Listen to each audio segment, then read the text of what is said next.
Welcome back to the channel, everybody. Let's get after it. This is an NBC News special report. Here's Hoda Kotb. Good morning. Good to see you. You are coming on the air right now with breaking news. A massive global technical outage tied to CrowdStrike, which is a major cybersecurity provider, has knocked critical computer infrastructure offline all across the country and, in fact, all around the world.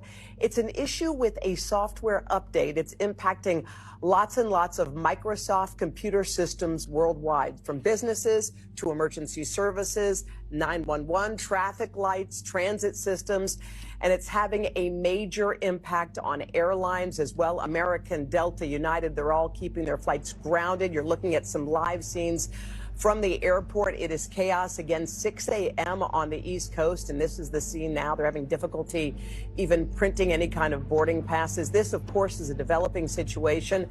The full scope of this problem remains to be seen. And Brian, as we get started right here in Studio 1A, we should point out computers at NBC News right here as we're getting on the air. We're trying to do some workarounds here to get on the air, but this is something that's affecting people worldwide. Yeah, and other newsrooms, our partners over at Sky News, having issues as well. I mean, this is impacting all different types of businesses. When you talk about airlines, you also talk about, just 911 services, in some cases reporting outages as well. And you're even hearing of anecdotes of banks in other countries experiencing that. We don't yet have reporting of banks in the United States being impacted by this, but this appears to be not just in the United States, worldwide, and across different types of industries. This definitely speaks to what I feel like is the fragility of the situation. Right. It's like this is not a cyber attack. This is a computer kind of snafu that happened. Yeah, and just to kind of walk you through exactly what's going on here. So this appears to be an issue between CrowdStrike and Microsoft. So CrowdStrike, for those that aren't familiar, is a cybersecurity firm that basically provides businesses with a way to foolproof their systems from being hacked. Now,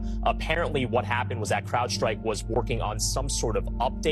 We just heard from the CEO in the last few minutes describing this as not a security incident or cyber attack. So I don't repeat that again. It doesn't appear to be a cyber attack at issue here. But the reason why CrowdStrike is so instrumental to not just businesses here in the United States, but around the world, is because any sort of business that hires CrowdStrike to basically foolproof their systems, well, they're going to be incorporating that into their computers. So if they get that, it's being plugged into Microsoft computers. If there's an issue with CrowdStrike, it takes down all of those Microsoft computers that are related to that. The company's saying Mac and Linux computers are not impacted, but again, this is very widespread. That's interesting, because I think what happened was a lot of people, this was happening in Australia, Europe, while we were all sleeping. We woke up and we were like, what's going on? But what people are finding is they're getting on their computers or at the bank or at the airline, and they're seeing just a blue screen. Is that what's going on? Yeah, well, the term for this is called the blue screen of death. And I don't know if we have examples that we can show on the screen right now, but we've been seeing it even in our newsrooms this morning. So it's basically this blue screen that has this prompt that says, you're having issues, and they're basically trying to figure out a workaround, but that essentially bricks your computer. You are unable to log in. Now, that's scary for any person that's just trying to log into their personal computer, although it's not clear if your personal computer has CrowdStrike. If it doesn't have that plugin or have that cybersecurity layer, you likely won't be affected because of the nature of what we understand this issue to be. But for all these enterprise companies, which is translation for corporate customers that use this protection, well, that's a major issue. If you can't log in, you can't print out the boarding passes to get people on their planes. You can't, as a bank teller, even get fired up to help open up someone's deposit account. This is a major issue. CrowdStrike says that they have an issue. They identified the issue, they isolated it, and there's a fix that has been deployed. How long that fix takes to basically patch over all this, we don't know, as it seems like anecdotes of these issues and outages are still out there. And when you're thinking about it, like 911, all of these things, hospitals, like time. Well, it's a good day to be a Mac user. At the risk of sounding like a fearmonger, it certainly feels like this could be the start to something big. We're what, 16 weeks out from the election here in the United States, and all of a sudden we start having worldwide computer outages? I can't help but see this as a potentially planned outage that could be taken advantage of by those in the know. Yeah, we've got a huge unfolding story in Australia and right around the world, but we can't bring it to you in the normal way. Why? It's affecting us at Sky News, at Foxtel, many customers, many users, many businesses. What's happened is we believe a malware company called CrowdStrike has essentially gone down. If we have a look at our studio here, this is what it looks like on many computers right around the world. Now, technical operators call this the BSOD, the BSOD, the blue screen of death. People are loading, systems are crashing, they're loading again and again and again. It's on a loop. So many companies are unable to work right now, including Sky News. Now, it's affecting users in Australia. We're talking major banks, telcos, media companies, Sky News obviously, ABC Radio was completely down last time we saw it as well, but it's right around the world. This is an international company. We can see here what it's doing as well to our screens. We've seen users in the US, in Europe, in Asia, New Zealand, right around the world this is happening. So this will be a massive story. There are offices everywhere that have just gone completely down. So all the flights are supposedly grounded worldwide as well. I just can't help but wonder, if all of these computers have the blue screen of death, does that mean every computer affected will have to be replaced? I'm not assuming that, I'm just wondering. I'm sure we've got some computer geniuses watching. Can someone answer that for me down in the comments? Are they going to have to actually replace all these machines or just wait for a software update? Well done, NASA, you did it again. What is that? You forget the cable on the poor lad. Come on. What is that? NASA, you are fake. Fake! I absolutely love watching these fake space videos from NASA. You can clearly see that guy's suspension harness is still attached. And if they're really in the International Space Station, wouldn't they be able to float around with all that equipment?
That's more clearly faked footage from NASA.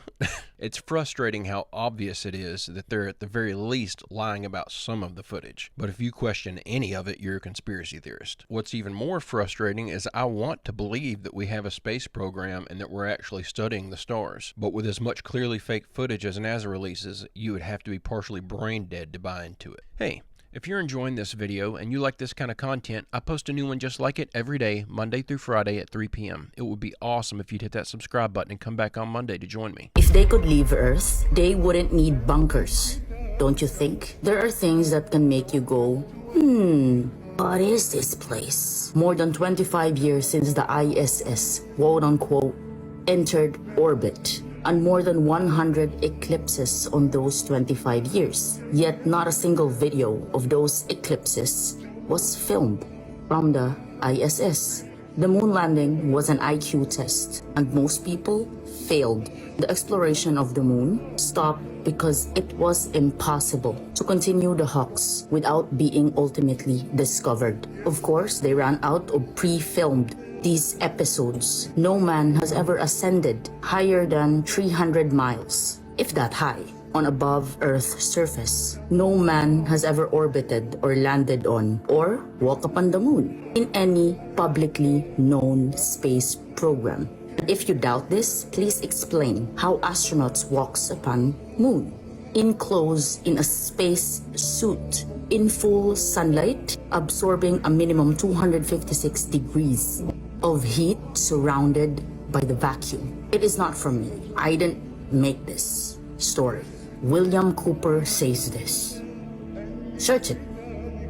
What a great point. No video has ever been taken of an eclipse from the International Space Station. That's something that I never really thought of. But the main reason I put this in here was what she says at the very beginning. If they could leave Earth, they wouldn't need bunkers. I'm sure she's referring to people, but this made me think about the aliens and all the underground bases that have been built all over the world that appear to be some sort of bunkers for the alien race that they're actually in contact with. Maybe if the aliens could leave, they wouldn't need bunkers. Maybe they're trapped here with us. Hold up, watch this video with me. This is some serious airtight evidence. Let's go ahead and run it.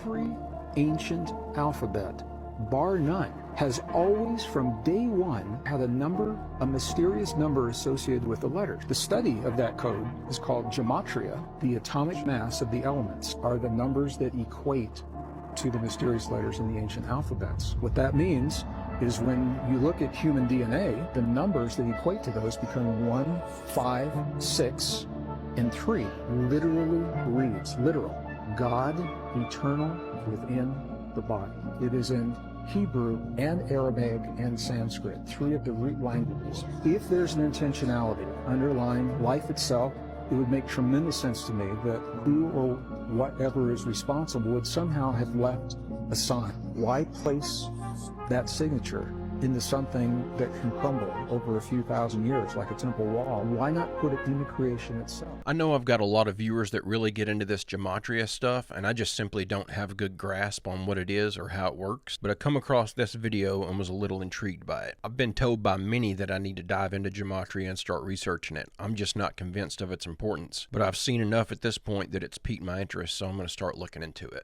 You remember what I was saying about them getting the foot in the door, just putting that wedge in and just letting you know they're in the background ready to change our lives forever?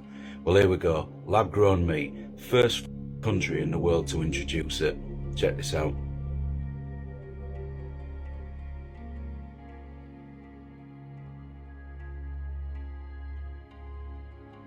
Would you eat that? Would you really eat that? The only thing that I can suggest is when it comes into the shops, whoever stocks it, boy, you can't. Just don't go anywhere near them, because they're part of the system. They're the ones that want to change our lives forever.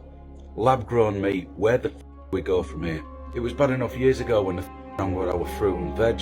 Nobody wanted to touch that, but here we are. It's part of the system and people deal with it now. We've got apples that are covered in wax. This new chemical, I can't remember the name of it, that Bill Gates has covered all our fucking veg with. Is it appeal? And if the rumours are right, that's a carcinogen. Apparently Asda's stocking it and others are going to follow suit. It needs to be nipped in the bud now. Our water, our food is already anyway. Now we're talking about lab-grown meat, and we're going to be the guinea pigs of the world for it. Say no, people. If we go into our local supermarkets and we see it, we should fill our baskets with it and just leave it down end the aisle. Or fill our baskets with it and just push it out the door. Leave it in corner at car park. This is also confirmation that they really are trying to things up for the farmers. Lab-grown meat. Was a conspiracy, now a reality. Another one that's joining the list. Let me know your thoughts. Would you eat it?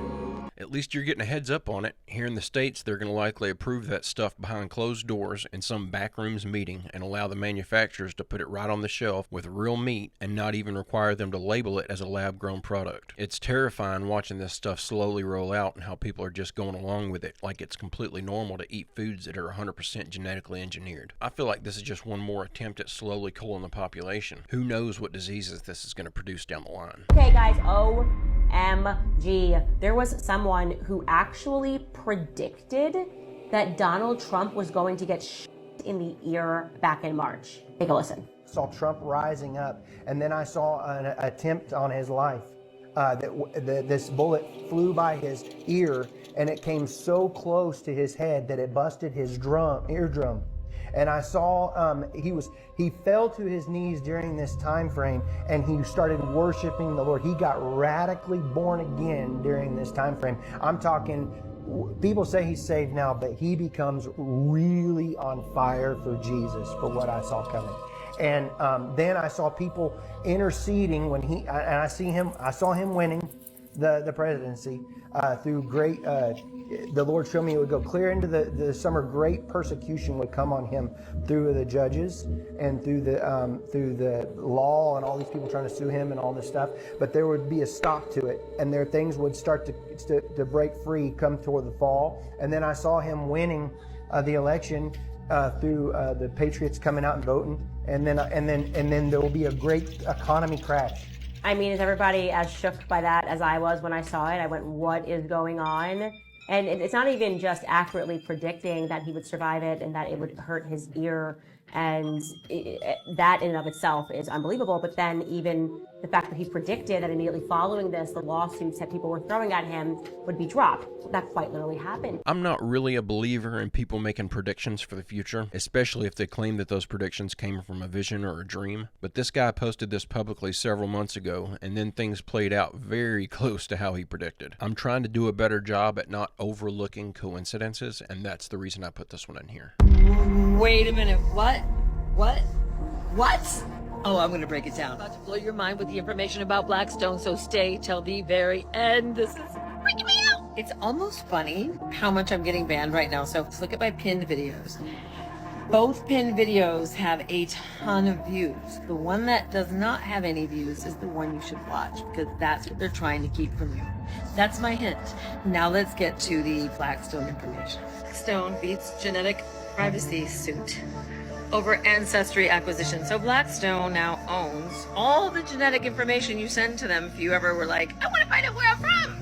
Ancestry.com. Blackstone Incorporated defeated a proposal, class action, alleging that its $4.7 billion acquisition of Ancestry.com. $4.7 billion to own your DNA. Sounds like a deal to me. The U.S. Court of Appeals, the Seventh Circuit, said Monday that plaintiffs Carolyn Bridges and Raymond Cunningham, good for them, by the way, that they even did this lawsuit. They just didn't have enough information. The court affirmed a lower court's dismissal of the lawsuit for failure to state a claim. That just means you got a bad lawyer or you're not really doing it right. But just in case you guys gave your DNA away because you wanted to know if your ancestors were from Britain or Ireland, they own you now. And with this awesome genetic manipulation called the mRNA,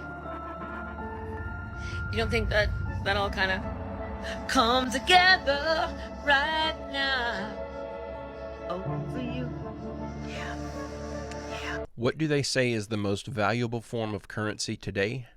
Data. And the most corrupt and suspiciously evil on its face company in the world just secured the largest bank of human data ever. Everybody warned you not to use those DNA services specifically for this reason. I hope that you were one of the few who were cautious enough to heed the warning. I know I'm grateful that they don't have my data this morning. If you want to talk about science, I can scientifically test what I'm saying. I can take an object that's more dense than the air, I can drop it, it goes down. Then I can use a Van de Graaff generator to introduce electrostatics. I can make the object levitate and or just go up. I can change its weight. I can change how fast it falls with electrostatics. All objects that exist are electrostatic. The air is electrostatic. Even in a vacuum, there's electrostatics. So I've now scientifically proven that electrostatics will change the weight of an object, how fast it falls, and its direction.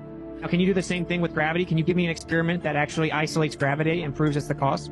Okay, I'm ready to go to questions. I'm actually this is exactly how I thought it was going to go, and I'm not thrilled about this. The way we establish elevation is we measure a vertical distance above the perpendicular horizontal baseline. That's how we measure elevations. Has nothing to do with the curved earth. I can pull up the government's official engineering site right now that says for up to 100 square miles, all engineering assumes that the earth is flat and uses plane survey. All of it. It is not in any way. How can you build a bridge assuming the earth is curved? He said it himself that it's curved, you just can't tell. It's close enough. So in reality, plane survey is how we get maps, distances, how we do engineering. The globe claims, oh, well, if we stitch them all together over a distance, I promise it would be curving. Let me actually change the radius by 15%, assume refraction, assume the curvature, throw out all the other measurements, cook the books, and then if I get within 80%, somehow that proves that the Earth's a ball, and then they hijack the horizon, which is optical, and claim that it's physical. And everything that I'm saying is a fact, okay? And that's why we have to assume the Earth is flat to get elevation. And that's why we have to assume the Earth is flat to build things, because if you assumed it was a globe, it wouldn't work. These are all facts. So they got everyone thinking, oh, I never feel like I'm moving, but I'm moving. And I see the sun and the moon move, but they're not moving. And the sun looks like it moves in the sky, but actually it's sitting still. And I'm just falling backwards during the sunset. I just can't tell. And the horizon, which is where the word horizontal came from, is of course horizontal and flat, but actually it's curved. You just can't tell. The sun and the moon appear to be the same size, but actually the sun's 400 times bigger than the moon, just coincidentally exactly 400 times further away also. So it looks like that. So whenever you can't trust your senses at all, you actually have to turn to an authority to tell you what's up. Right, and so that's how you condition someone to make them a slave. They're like, oh, I can't even figure out the basic stuff. Everything I experience is the opposite of the truth according to these people, so I need them to tell me I'm not smart enough to figure it out. And then they just brainwash you. I mean, that's just one of there's probably 20 different answers to this question, to be real. for people that are interested in logical debate, you are in for a treat. I mean, witnessing Austin Whitsitt debate is like watching prime Michael Jordan play basketball. Field. Yeah, I can easily explain that, but we're gonna actually conclude the first point you're trying to get away from, which is you asked how there's a gas pressure gradient. I explained you can't even have a change in pressure delta X without X, the antecedent to gas pressure is containment, and we can replicate a gas pressure gradient inside of a container, especially whenever you're introducing gas to the surface level constantly, which is what we observe on the Earth. And now we have a vertical electric gradient that results in a downward electric current that is provable, testable, measurable. We can run generators off of it. You guys just deny it. So that is a fact. And then I said, well, you can't even have the antecedents for the pressure to have the gradient in the first place, so that it backfired and you can't support it. You responded with the straw man fallacy saying, oh, now we don't have a gradient, so I can't go to the top of Mount Everest with different air. No, I literally explained how you could have the gradient and how you could only have the gradient on a plane Earth that's contained. So then you tried to change the subject. So would you like to conclude that you can't actually demonstrate it? We can demonstrate it and flat Earth takes the dub again, and then we can move to the next point? Is that what you want to do?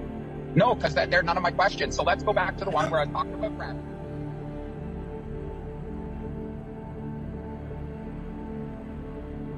All right, no opinions on the actual debates that are taking place in that clip. I'm still on the fence with all the flat Earth stuff, so I'm not gonna throw in my 2 cents until I have something a little bit more concrete to say. But I threw this in here because I made the stupid assumption yesterday that there are no flat Earth, globe Earth debates happening, just because someone in a clip said they aren't happening. It was pointed out to me by a viewer that I was wrong. And anytime I'm wrong about something, I like to point it out to my viewers so that they can see that I don't just think that I know everything. I'm just a guy on the internet trying to learn just like all of you. I could make a sperm out of your skin cells and an egg and fertilize that. So you can clone me? I could clone you. I won't do that because it's illegal, but biologically we could do that. I can make organs, mini organs from you and test drugs. What we're doing in the lab is we have... Yeah. Personalized medicine. When you come to my lab and you have to promise you're going to come, I'll show you we grow these mini brains in the lab. And we've got them from people that are predisposed to Alzheimer's or not. And we have a way to age those brains so that they're now 80 years old, even though they're only a few months old. And they lose their ability to fire electrically. They become demented in the dish, little mini brains. On Instagram, I've shown some photos of these. They're pretty cute. And so we give them Alzheimer's and dementia in the dish. And then what we do is we have the system to turn on those 3 embryonic genes, OS and K, and those brains go back in age. But here's the cool thing.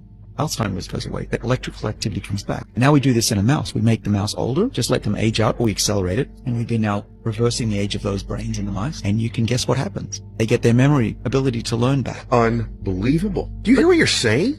I thought it was a much more complicated process to clone someone than to just get access to a few skin cells and then you're off to the races. And him saying they could do that but won't because it's illegal nearly made me choke on my Coke Zero this morning. Buddy, there's a lot of things that are illegal that still take place. Gain-of-function research, for example. After seeing this, I'm a little more convinced about some of these cloning conspiracies I've heard, or I'm at least convinced that they're plausible.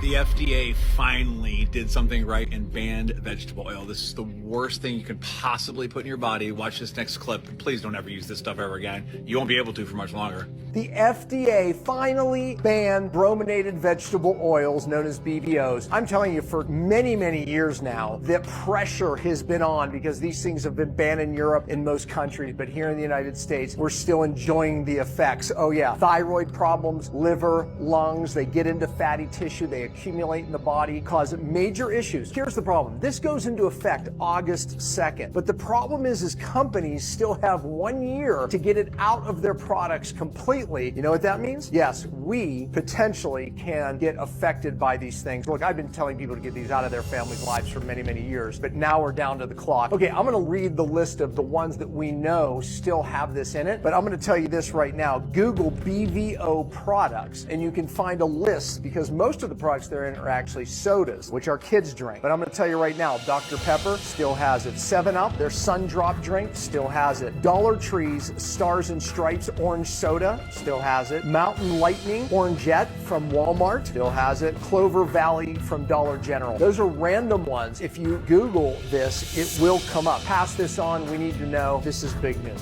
So in my effort to end our videos on a more positive note, the FDA has finally done something to try to have a positive impact on the lives of Americans. I never thought I would see the day. But guys and gals, I'm going to go ahead and leave the video right there. I hope you enjoyed these clips we watched together today. I'll be back tomorrow with another video. I hope you come back to join me. Don't forget to leave a like and subscribe if you haven't already, and check out www.barry-stepp.com if you'd like to order yourself a shirt or a hat and help me support the channel. Also, don't forget to post your photos of your merch over in the Discord to get your photo in a video. But with all that out of the way, I hope everyone has a great, safe, fantastic rest of your day, and I will see you all on Monday.